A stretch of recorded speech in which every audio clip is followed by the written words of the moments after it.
Hello, everybody, and welcome to the latest episode of Two Wizards and a Mic.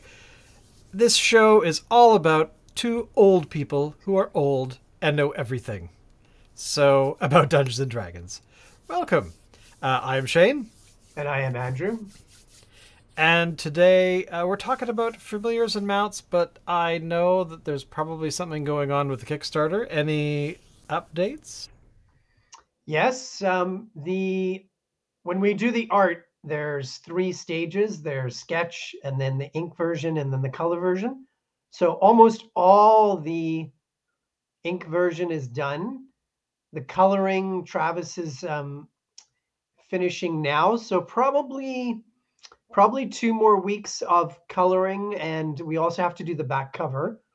But basically everything else is done. I'm doing some final edits, but it's an edit where I like reread everything and look it over for hours and hours, and I don't find anything. So that's a good sign.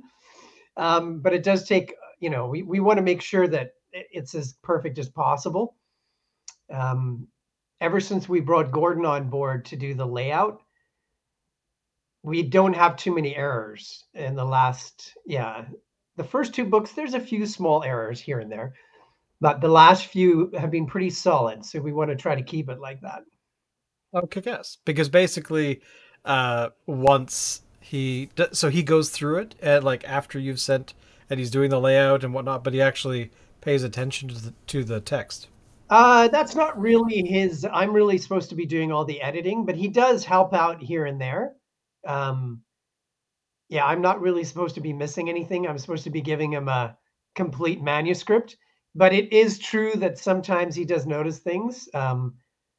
Yeah, he's been very helpful because sometimes he does more than the graphic design. He's definitely helped with art direction, and yeah, he's been a big part of these last few books.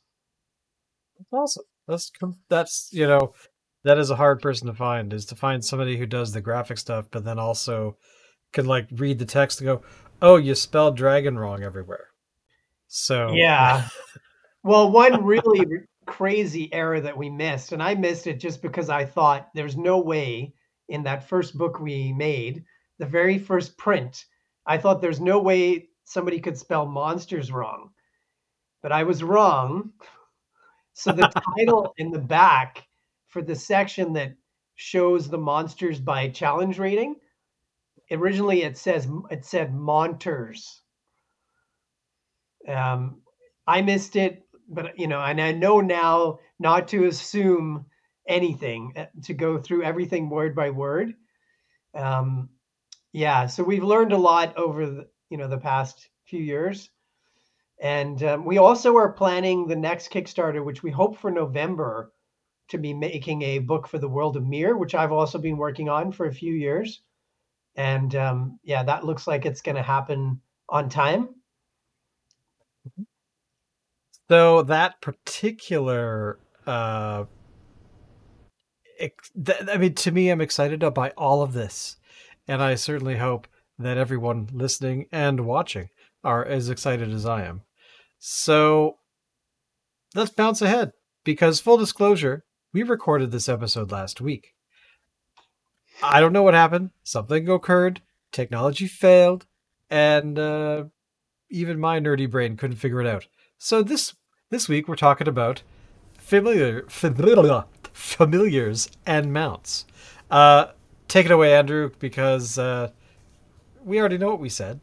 Right. Yeah, we've done this. We've done this before. So actually, we are doing familiars, animal companions, and mounts. Um, these are really something that can add quite a bit to the game. There's not a lot of it. Not a lot is being done mechanically for fifth edition, and really, it actually can make the game a lot more interesting and add something to it. Familiars and mounts obviously can help in many different ways.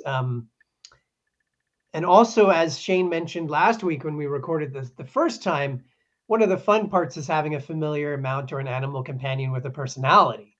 That can Yeah. really be interesting in the role playing. Now, there's a few ways to get familiars.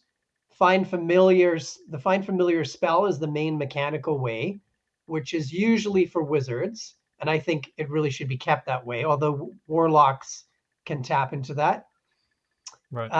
But there are other ways that you and the dungeon master could work it out. You could find a creature, bond with a creature, buy one, and we're not going to look at any evil creatures today because we're not focused on evil PCs.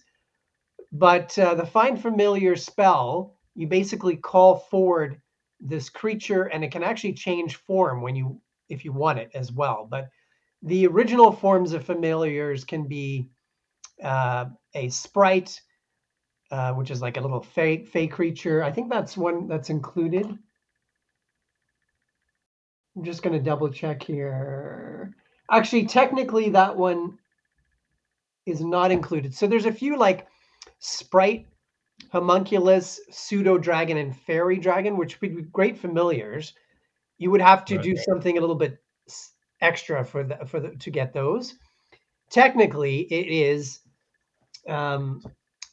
owl, cat, toad, frog, raven, rat, weasel, bat, crab, hawk, lizard, and poisonous snake, octopus, hawk. I don't think I mentioned hawk. And yeah, there's a few there. You could even, some people actually even do a fish. A fish is also included. So what can these guys do? These familiars, these little creatures, they don't have a lot of hit points. They're usually pretty squishy. The great thing they can do is scout ahead for you, because with the Find Familiar spell, the wizard can communicate telepathically or see through the eyes or hear through the ears of Right. this creature. You can only have one of these at a time, and they can't attack, but they can use the help action, which is sort of underrated in the game, that it is actually quite useful. And they can deliver touch spells that the wizard has. They are squishy, and higher level creatures are going to be smart enough to figure out ways to take these out. Yeah. But they are something that can really add to the game and help the wizard and warlock really add a whole other element, I think, to the character. I think the whole idea behind familiars is something that I don't know. I just enjoy them. But again, like I said last week, I haven't used them that often because um, they just get neglected. I think that there are a lot of characters that are built, uh, especially the magic users, are able to actually have these creatures, but I don't think, like, even as they grow in level, I don't see them being utilized at all, or somebody saying, "Hey, by the way, DM, I should have a familiar. Can you help me Mhm, find one?" That kind of thing. mhm. Um, but a question from last week that I thought of, but I didn't think to ask then, is in any adventure, is there like a place where you can go to buy familiars, like go to a familiar store, or is it more of an organic thing in gameplay that sort of is your preference or not? Well, the main way is through casting this spell that calls the creature to you, but you could definitely work out something more organic in the world. Like I mentioned, that you could buy it somewhere, or you could find it, or maybe the familiar's original owner is now gone. So I think there's lots of ways that this relationship can begin, and that creatures could bond with their master, their wizard. Um, yeah, and I think it does add something interesting. It's great for scouting, as I said. Um, they obviously could do things like carry things for you. To me, in a way, they're also like having another mage hand, right? That's actually not a terrible way to think of it, Hmm. because there's always going to be people that cast that spell all the time, especially at higher levels when you get into, um, oh, what's the spell called? Digby? Is it Digby or Oh, Big B?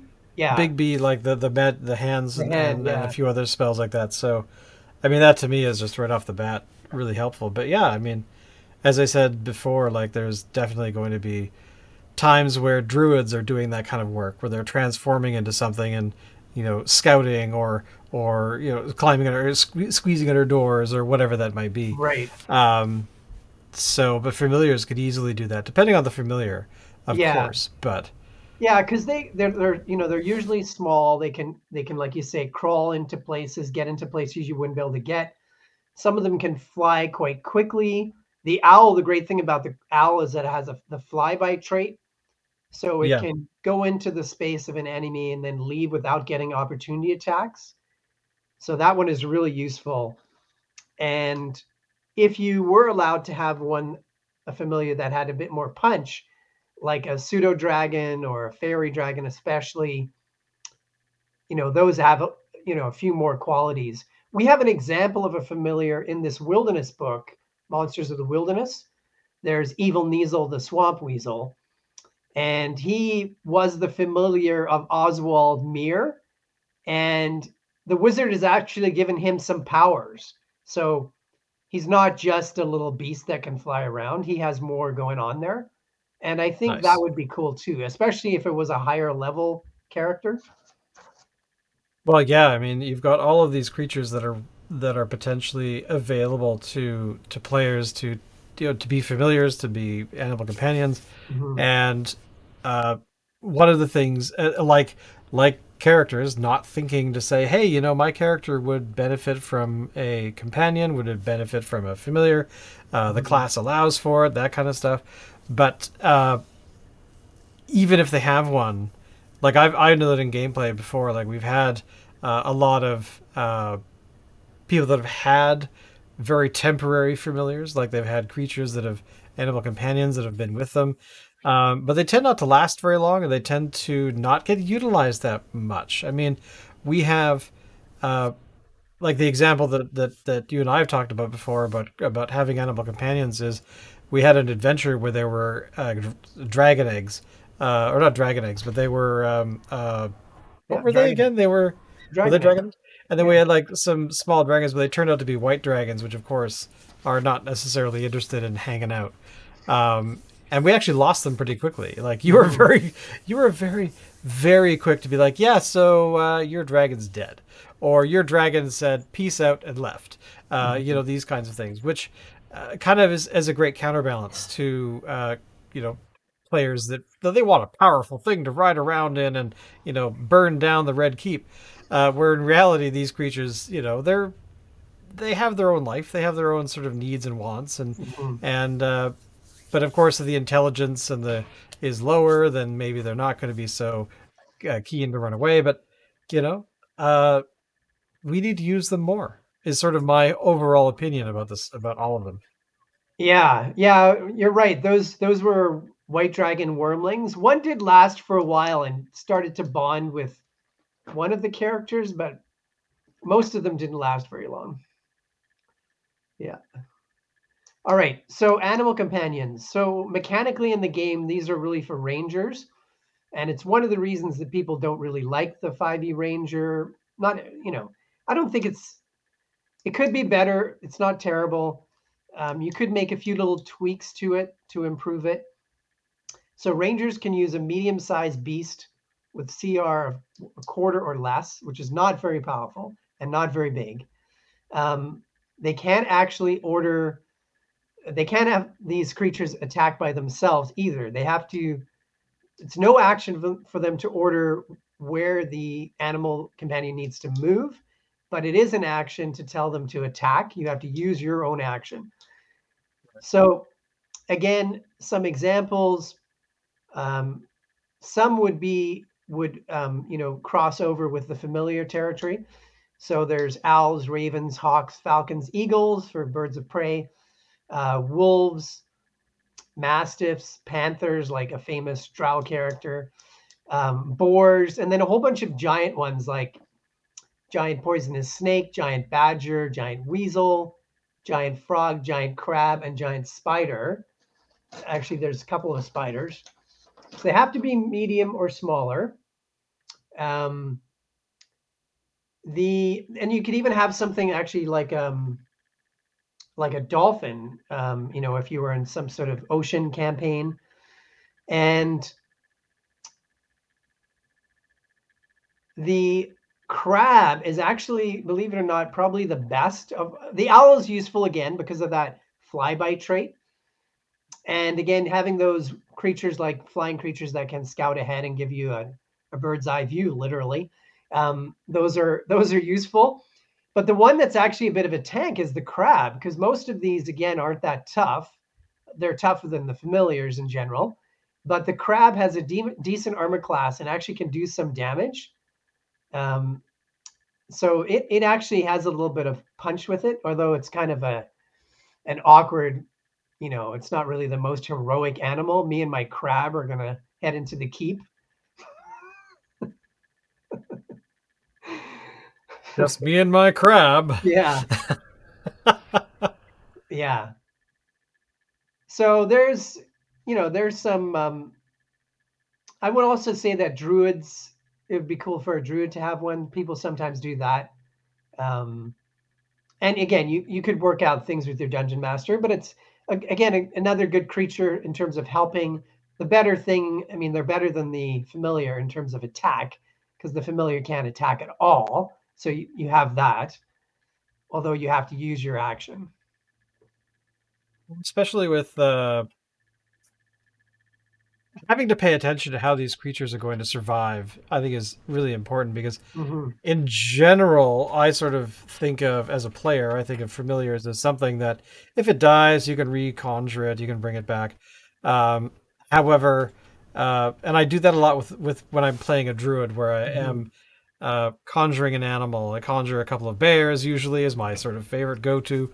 Uh, and I'm not too concerned of whether or not they're going to survive. However, Right. I think I would have a different attitude about a familiar. I'd have a different attitude about a companion. Definitely a mount. I complained a lot before about how mounts tend to be highly disposable, Hmm. which on one level is okay, I guess, but they're not the cheapest thing. And what if you name it? Like, what if you actually develop a relationship with your mount or Hmm. to the point of the player is so concerned that, oh, my horse that I named Joe Smith, if I lose that, that's bad. So, yeah, you have all these elements that are just going to really enhance the gameplay, in my Yeah. opinion. Yeah. I see you've So, been yeah. to the Dungeon Master School of Naming. Yeah, name it and it's going to die.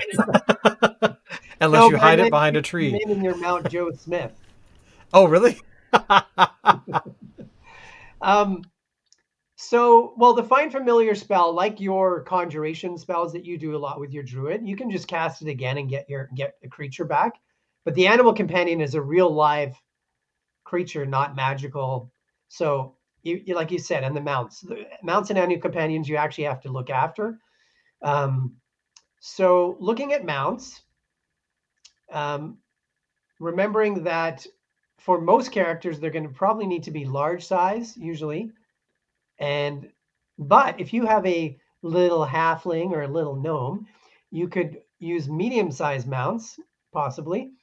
So the regular ones would of course be horse, mule. Um, those are what most people are going to be using.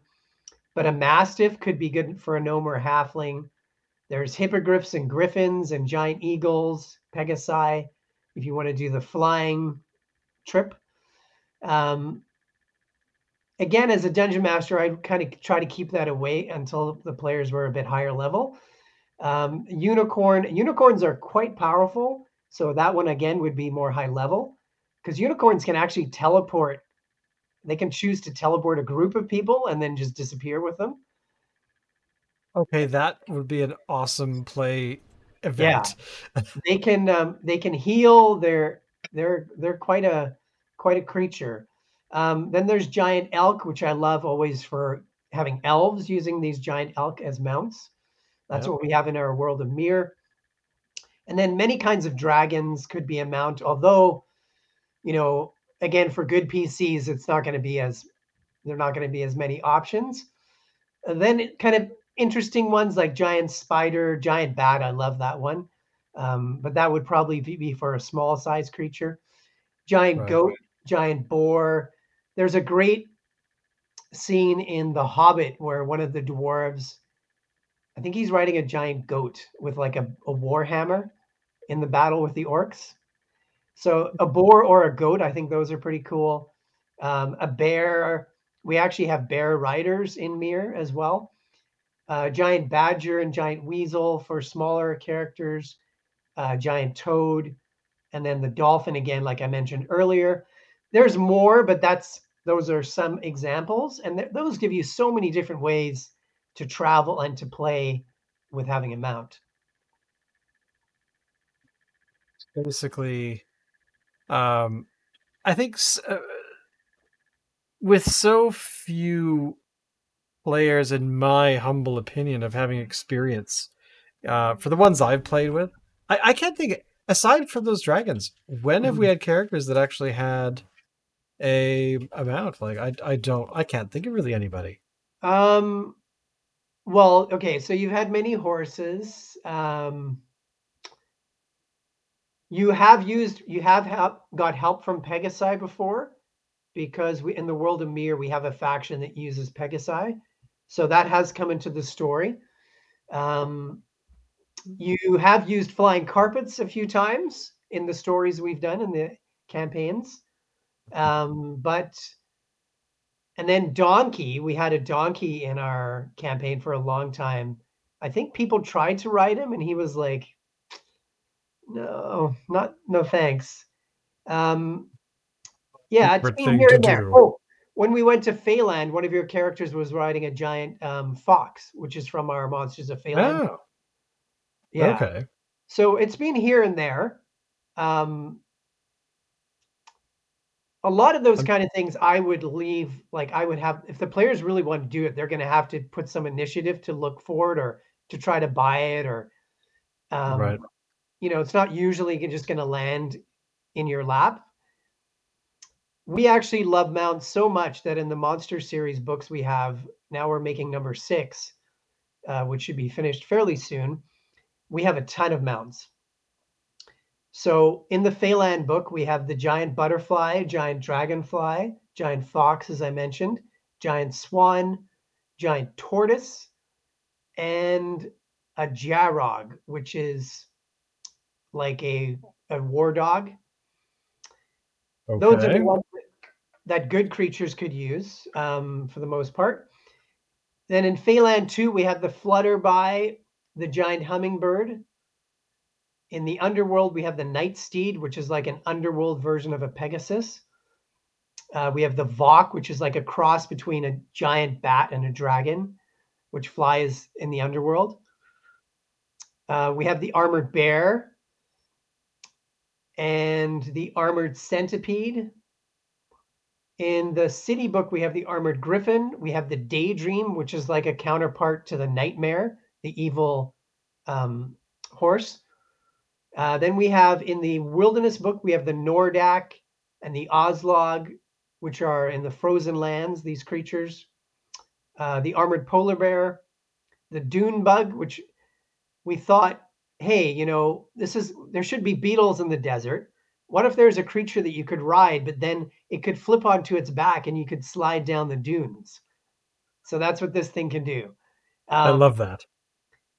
and I also like the name, like in the 70s and 80s, dune buggies were like a big deal. So this is sort of a takeoff on that too, that this is like a dune bug that you could ride down the dunes. We have the sand strider, which is another sort of insect-like creature that you can use in the desert. And then we have the war boar, which is a tougher armored boar in the wilderness book. So we love mounts so much, we've added about at least 20 or so new ones in our monster series. Nice. Nice. I gotta And then, say that. Oh, sorry, no, no, go ahead. I was going to mention again. You were talking about guarding and protecting these animals, and especially mounts. Um, it's something to think about. We've had many adventures where you've got to a dungeon or somewhere and you've left the mounts and you've come back and they're killed or they're being stolen or there's something's happened. Yeah. So it's something to consider. Sometimes there's not much choice. Like when you're low level, you can't exactly hire. You're not going to usually have a lot of hirelings to do that kind of thing. Guard my horse while I'm gone. But when you do start to have some gold, it's not a bad idea. Um, in South Africa, actually, every time you get out of your car, you usually have to pay someone an armed guard to watch your car. So you throw them some Oh money to, wow. yeah, seriously. Even actually, one time I saw at a one parking lot, a guy had an Uzi who was watching the cars. So yeah, that's I interesting. feel like such a Canadian raised kid.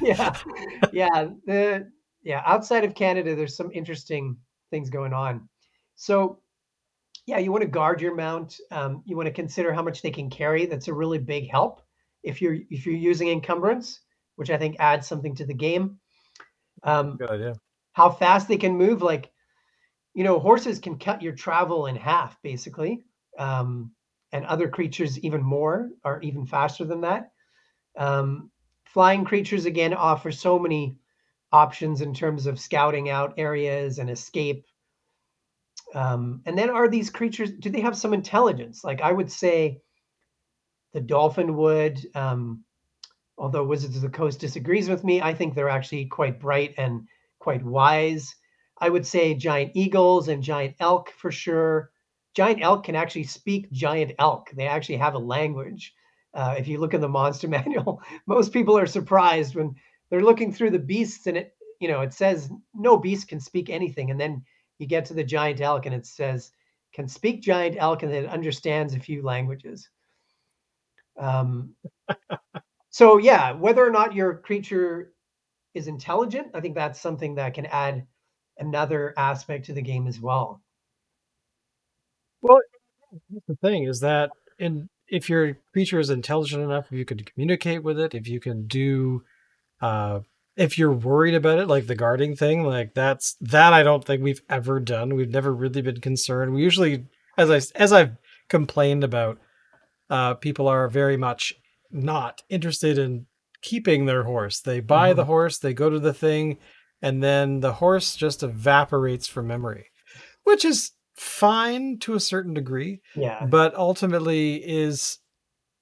I mean, I don't want to say I'm disrespecting horses, but it's a useful tool that we just kind of throw away and never come back to. And um, but if you have the idea that okay, these horses are valuable in a way that need to be protected, so therefore, finding a guard, finding a place to dealing with them, uh, like you don't have to do that with like a magical carpet or some other magical way of traveling, but why not? Like I don't know if that's just is that just gameplay from the players, or is that something that game masters can actually take on and say, okay, you can't leave your horses here because reason X, or does it matter? Like, am I just being overly picky?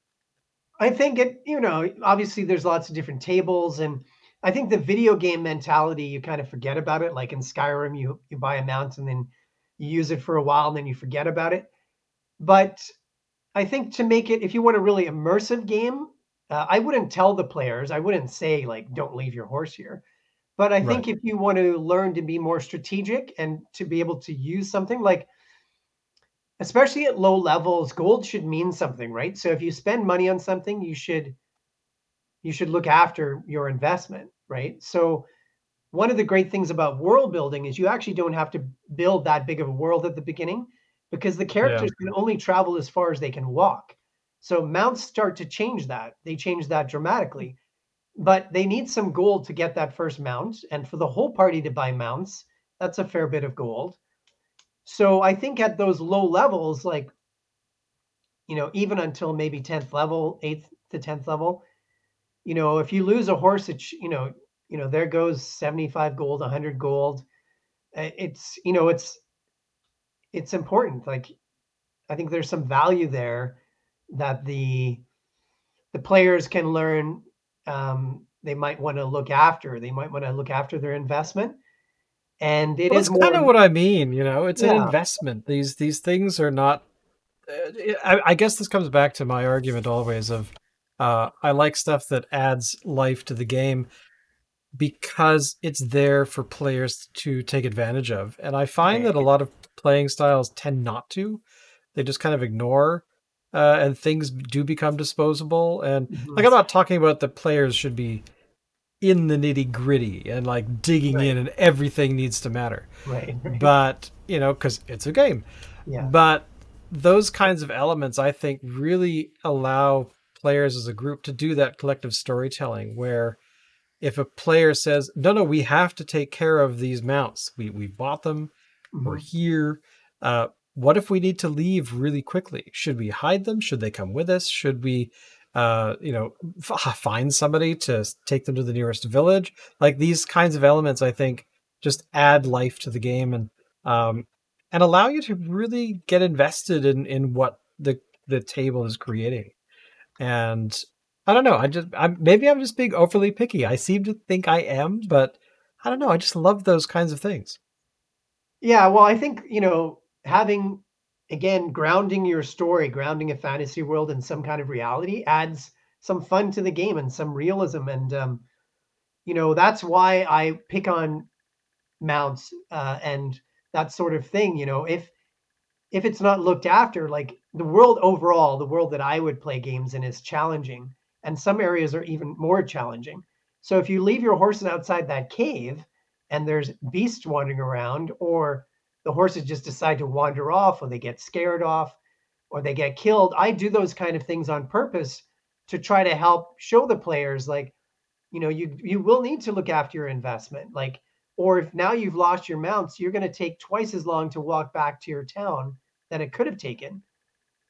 So you could even, if you really wanted to push that, you could have a deadline, like say, you know, you have to get there by sunset, or you can't save this person.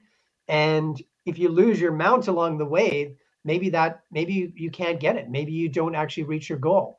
So I think it's fun to have those realistic aspects where the mounts could Yeah. just wander off, and if they're not looked after, something could happen to them. So maybe try to look after them the best you can. Yeah, that's exactly what I mean. Like these there needs to be stakes Yeah. and like not just for the adventure. Like that's the one thing I don't like about some tables that they're so focused. They're so focused on getting to the end. Like that we have to go and win. Right. Um I always come back to uh in the movie E.T. at the Hmm. very beginning they're playing D&D and the Yeah. mother comes up and says, "Well, how do you win at this game?" And they're like, "You can't win at life. This is like life.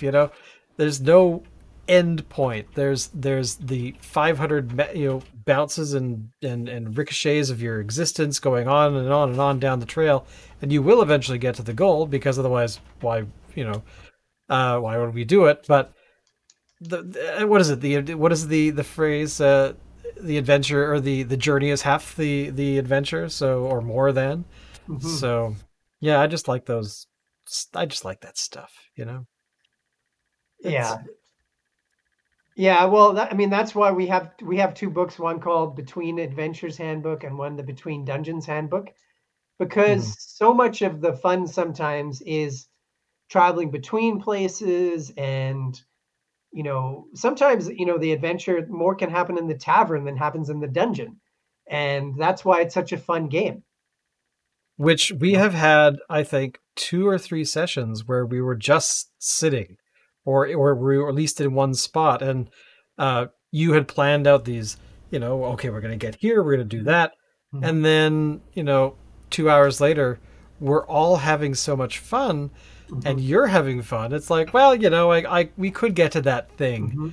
but you know what's going on right now totally works as well. Could do that thing next session, that kind of Oh stuff. yeah. I mean, as far as the way I like to play, I just want you guys to choose what you want to do.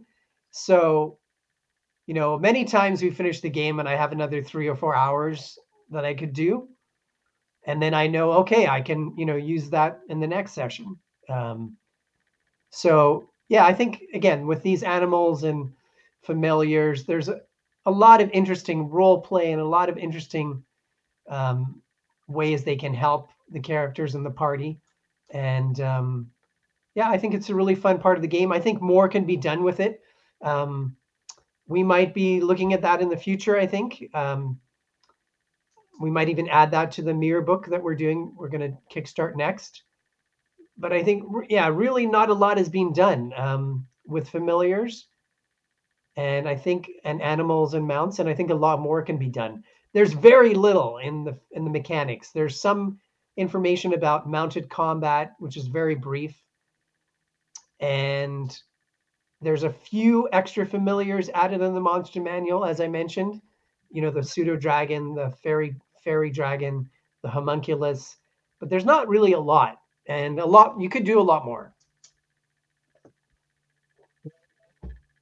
I think that it is not a terrible thing to for players and especially GMs to actually say, "Hey, uh, add those few elements to actually make to raise the stakes a bit," because some players might think that protecting your mounts or protecting your familiars or companion creatures is whatever, just they'll die, whatever. No. Actually, raise the stakes, make suggestions, or try to get the players to actually give a shit about those things, and Mm-hmm. then turn around and say, "Hey, these things are important for these 5 reasons." Like you said, when these mounts you bought them, and say the place you got them wants them back. Oh yeah, don't kill our mounts. We need those back because insert story about farmers needing them or something along those lines. So yeah, I love this kind of stuff. It is so important. Um, any final words for mounts, companions, and or familiars? Again, Wisdom, pearls of wisdom. well, I would just say again, I'm a huge fan of it. I think it can add so much. The interaction between the rider and the mount, all the again, having a helper is so useful. And obviously, I love them because we've made so many of them in the Monster Series books. Um, yeah, I just think, and it's such a heroic image, right? It's such a primal, archetypal image, and I think it shows. In one way, it's showing how humans interact with nature at the most primal in the most primal way, because you're literally riding nature. Um, you're it's and we've people have had mounts, and humans have had relationships, for example, with horses for like thousands of years. So it's a very primal thing, and the hero on the mount, the knight on his horse, the lone ranger on silver. It's a very, very, very primal part of the hero. I'm actually glad you brought that up because that is actually so important because yeah, Trigger was a character. Trigger was not just a horse. There was a character there. You have that play out in all kinds of books. Right. The Witcher, for example, at least the video game series anyway. I haven't read the books, but Yeah, yeah, yeah. every horse he uses is called Roach. And he gets actually quite upset if Roach is harmed. Hmm. So yeah, I mean these things are. I totally okay. Now I want to play The Witcher again. Yeah, and there's the R.A. Salvatore books, which I really like. I think a Yes. lot of people don't write action well. I think he writes it so well. Um, and he's written a ton of books. And he has a very famous hero, Drow. He's actually not an evil Drow, and he has a panther familiar or panther companion with him. So yeah, there's some really famous examples of this heroic relationship between the rider um, and its mount.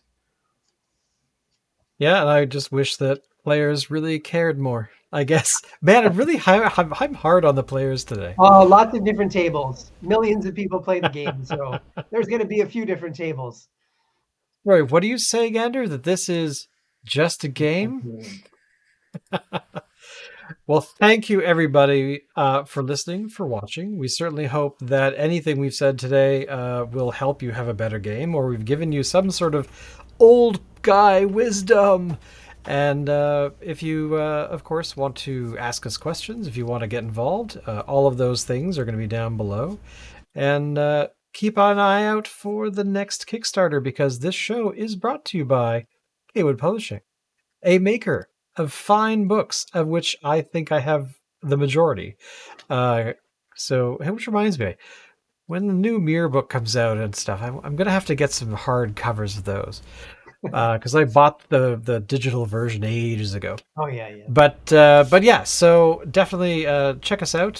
Share the existence of our show. If somebody says, "Hey, I'm looking for a great D&D show," two old wizards are here to talk to you in front of our microphones. So thank you, everybody, and we'll see you next week. Later. Bye.